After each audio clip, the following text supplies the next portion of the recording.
So, Tamil Nadu today witnessed a gathering of several of the high-profile leaders as Tamil Nadu Chief Minister MK Stalin had invited them to attend a meeting over the delimitation issue. Stalin had earlier formed a joint action committee to discuss the delimitation process. And after the first JEC meeting here today at Chennai, the resolution was announced by DMK's K. Kanimoji, in which she read the resolution and she said that the JAC expressed its deep concern on the lack of transparency and clarity in the delimitation exercise without any consultation to the various stakeholders. She said that the JAC expressed its appreciation to the Chief Minister of Tamil Nadu for taking up this initiative to safeguard the political and economic future of performing states in India.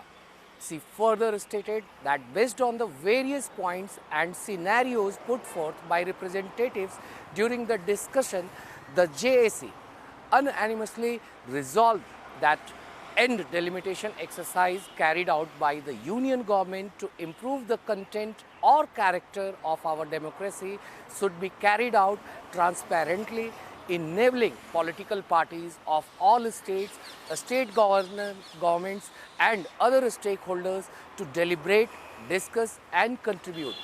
She further said that given the fact that the legislative intent behind the 42nd, 84th and 87th constitutional amendment wants to protect incentives states and which had implemented population control measures effectively, and the goal of national population stabilization has not yet been achieved. The freeze on parliamentary constituency based on the 1971 census population should be extended by another 25 years. So, this was the JAC resolution that was passed during the meeting that was chaired by DMK Chief and Tamil Nadu Chief Minister MK Stalin. Union government to improve our representative democracy should be carried out transparently, enabling political parties, state governments and other stakeholders to participate and contribute in it.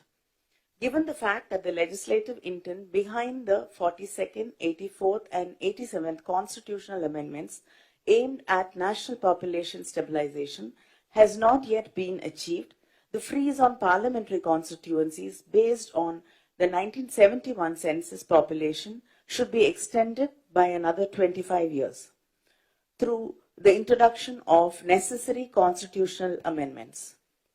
The states which have effectively implemented the population control program and consequently whose population share has come down should not be penalized.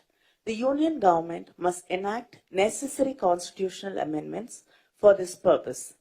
The core committee, consisting of members of the parliament from the represented states, will coordinate the parliamentary strategies to counter any attempts by the union government to undertake any delimitation exercise contrary to the principles mentioned above.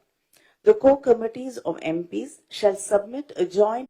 Meanwhile, MK Stalin, in his inaugural address, he took on the BJP and he slammed the BJP, accusing it of always being a party that deprives states and the state rights, and stressed that delimitation based on the current population cannot be accepted as it will hurt the states which have shown significant progress through population control, and this move is going to punish such states. Stalin also said that by reducing the number of people's representatives, their voices will be muffled, and he asserted that the reduction in the number of parliamentary seats or the reduction in the representation would invariably lead to a reduction in their political strength.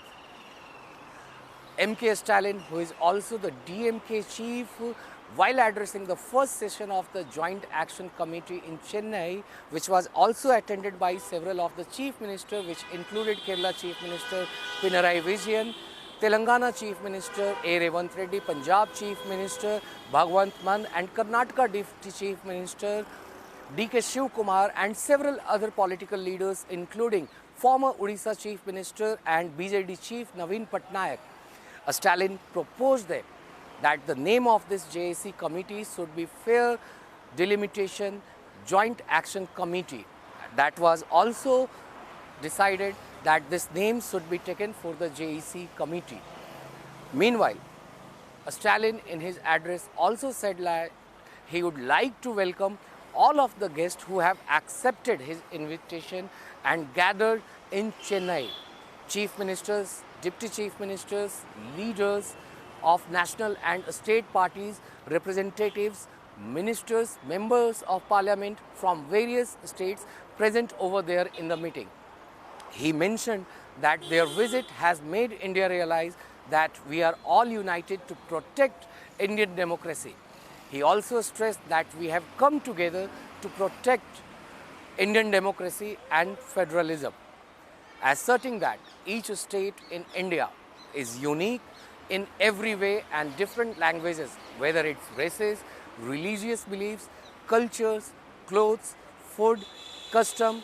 He said, only if such states act with autonomy can true federalism prevail in India and we can achieve better development.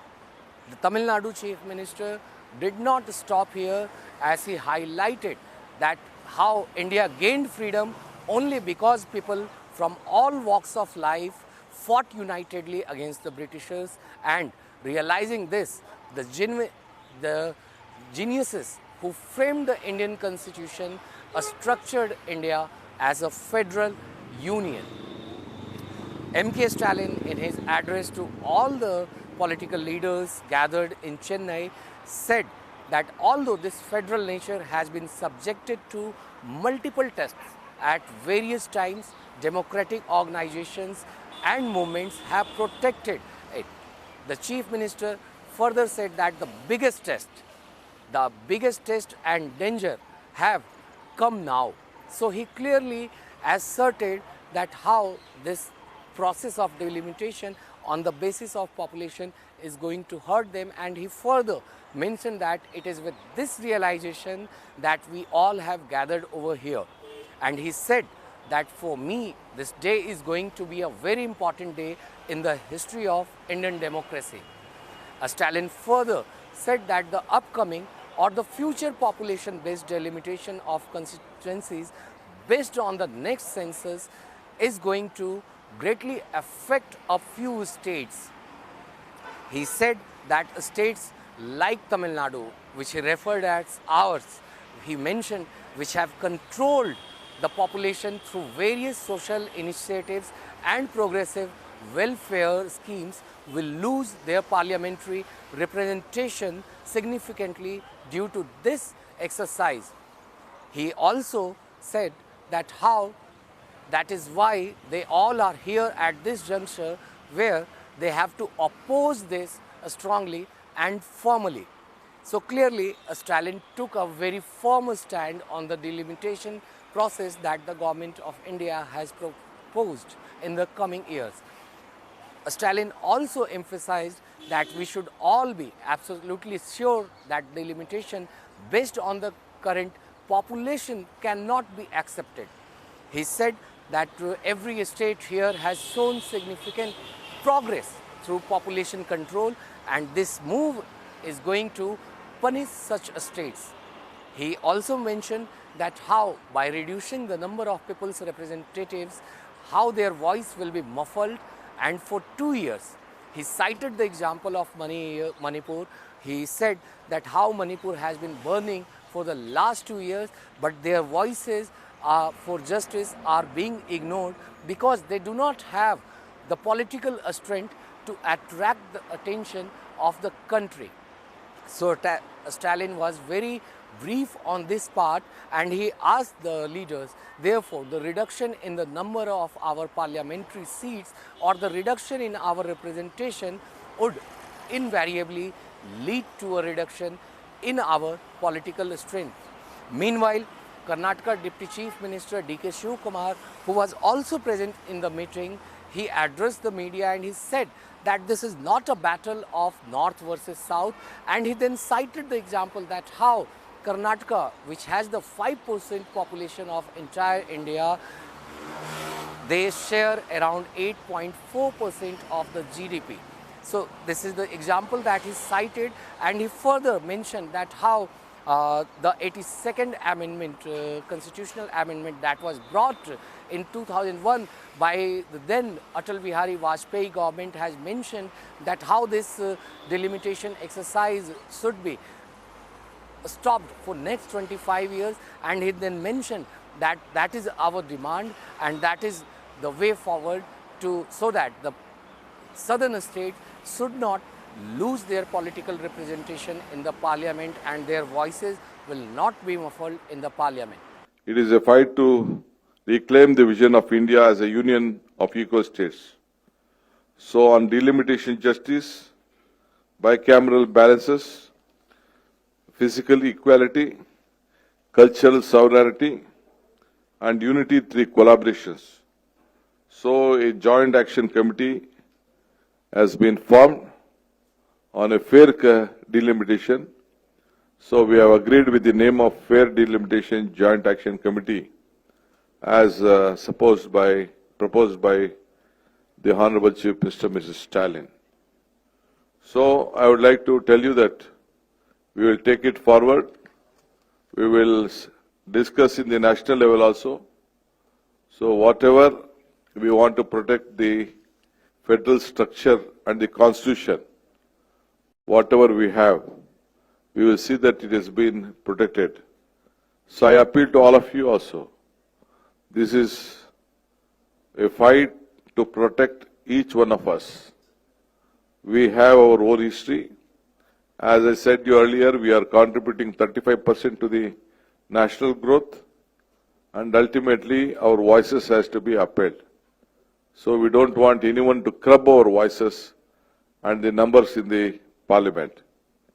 So let us channelize whatever the defines that the statesmanship of Annadure and the fire of Basavana is being remembered. So when Karnataka and Tamil Nadu stands together, no power can break us. When Kerala and Punjab also raise their voices, that entire country will be looking at. Today at the Joint Action Committee, a good message was sent to the nation. So we will not allow our voices to be diluted, our resources to be looted, and our culture to be erased. Together we stand to fight to restore the federal promises of India, a union which diversity is celebrated and equality is upheld. So once again I would like to tell you that this joining was the beginning, the discussion was the progress, and we will work together for the success. This is what I wanted to communicate. With video journalist Deepak Shah, Anand Singh for NewsX.